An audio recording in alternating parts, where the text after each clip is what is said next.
नमस्कार दोस्तों। तो आप लोगों के लिए आज का वीडियो है जो यूपीएससी मेंस का सिलेबस होता है GS1 का।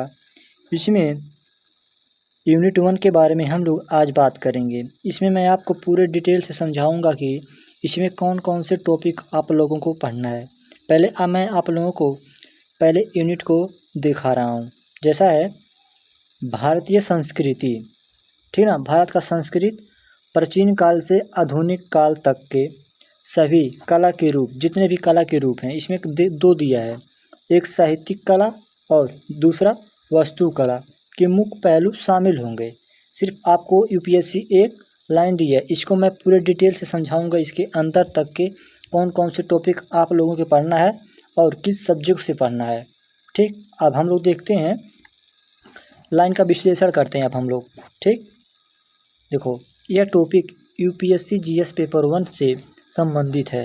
ठीक, इसमें मुख्य रूप से भारतीय संस्कृति मतलब इंडियन कल्चर के अंतर्गत कला साहित्य और वास्तुकला की बात की गई है।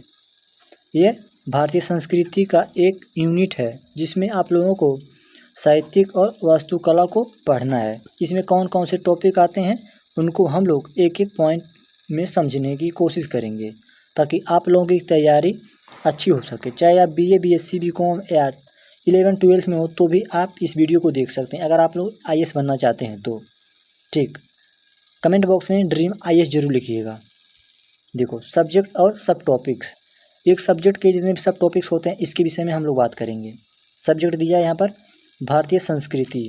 ठीक, जो पहला यूनिट है वह इंडियन कल्चर से रिलेटेड है। ठीक, यह विषय इतिहास के अंतर्गत आता है, यह सभी को पता होगा। पता है तो यस जरूर लिखिएगा, मुझे पता था। हिस्ट्री से आता है, मतलब हिस्ट्री के अंतर्गत आता है। ठीक, अब हम लोग आगे देखते हैं। ये तो हो गया आर्ट एंड कल्चर से हम लोगों को पढ़ना है। अब हम लोग देखते हैं इसमें क्या क्या पढ़ना आता है। पॉइंट बाय पॉइंट हम लोग समझने की कोशिश करेंगे। जैसे पहला है कला के रूप, फॉर्म ऑफ आर्ट, दृश्य कला। ठीक, विजुअल आर्ट जैसे होता है इसमें चित्रकला, मूर्तिकला, हस्तलिपि, यह सभी आप लोगों को पढ़ना है। चित्रकला क्या है, कौन कौन सी चित्रकला होती हैं। ठीक, मूर्तिकला क्या होती है, यह क्या होती है। ऐसे आप लोगों को इन सभी टॉपिक को पढ़ना होगा। ऐसे आप लोगों को पूरे यूट्यूब पर कोई नहीं बताया होगा। दूसरा पॉइंट है अदृश्य प्रदर्शन कला। ठीक, नृत्य, संगीत, नाटक, यह सब अदृश्य या प्रदर्शन कला के अंतर्गत आते हैं। ठीक ना। नृत्य के बारे में आप लोगों को पढ़ना, संगीत, नाटक के बारे में आप लोगों को पढ़ना होगा। अब अगला देखते हैं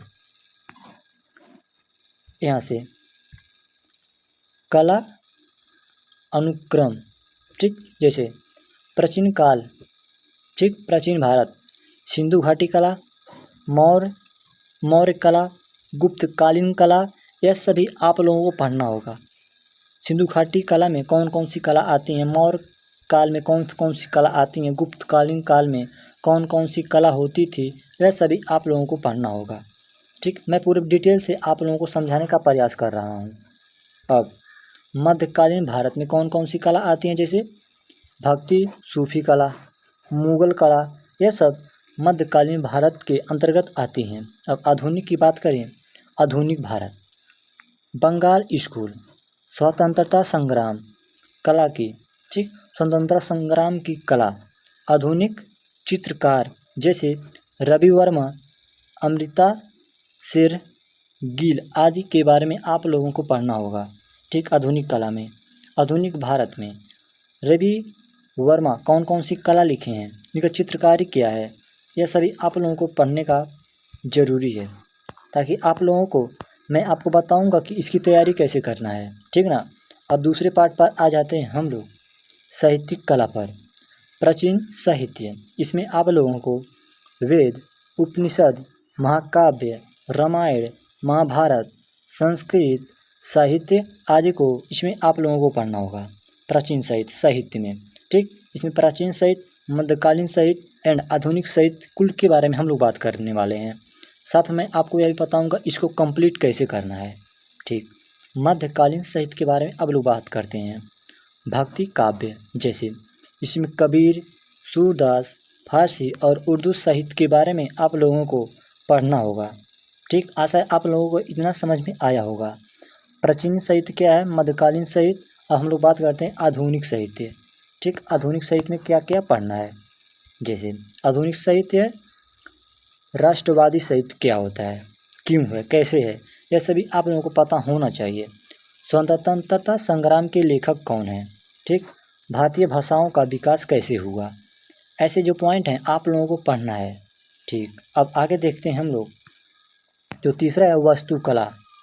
ठीक, वास्तुकला, प्राचीन वास्तुकला, मध्यकालीन वास्तुकला एंड आधुनिक वास्तुकला क्या है, इन सभी के बारे में हम लोग बात करेंगे।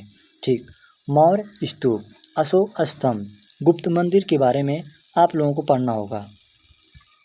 अब आगे इधर देखते हैं हम लोग, सॉरी 1 मिनट।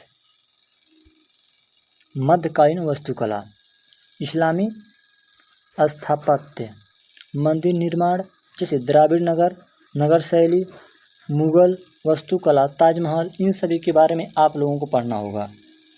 अब अगला है आधुनिक वास्तुकला, जैसे ब्रिटिश कालीन भवन, इंडिया गेट, संसद भवन, यह सब कैसे बना, क्यों बना और इसको कैसे भारत में लाया गया, इन सभी के बारे में आप लोगों को पढ़ना होगा।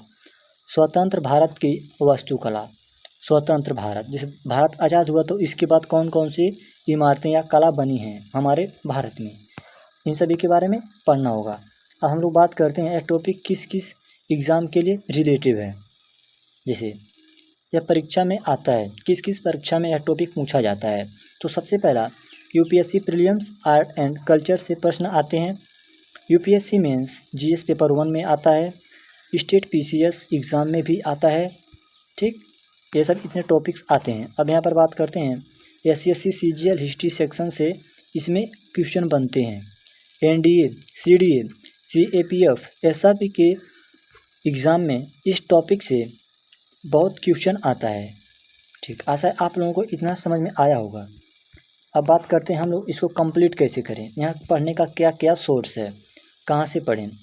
ठीक ना, सबसे पहले मैं आपको बता दूँ एनसीईआरटी। सबसे पहले आप लोग एनसीईआरटी क्लास 11th का एक an introduction to Indian art chapter का नाम है, इसको आप लोग पढ़ लीजिएगा। ठीक, अब बुक की बात करें हम लोग नितिन सिंघानिया की बुक ले सकते हैं, इंडियन आर्ट एंड कल्चर के नाम से आता है। इसके ऊपर मैंने ऑलरेडी वीडियो बनाया है। ठीक, यूपीएससी बुक लिस्ट के ऊपर, तो एक बार जाकर इसको ज़रूर देखिएगा। मैंने आपको बताया इस छोटी सा लाइन, मतलब एक छोटा सा लाइन था, इसको मैंने पूरा डिटेल समझाया कि आप लोगों को कौन कौन से टॉपिक पढ़ने हैं। ऐसा आपको यूट्यूब पर कहीं नहीं मिलेगा। ठीक, देखो इतनी छोटी सी लाइन समझाने में आप लोगों को 10-12 मिनट लग गया है। तो आशा है आप लोगों को वीडियो पसंद आया होगा।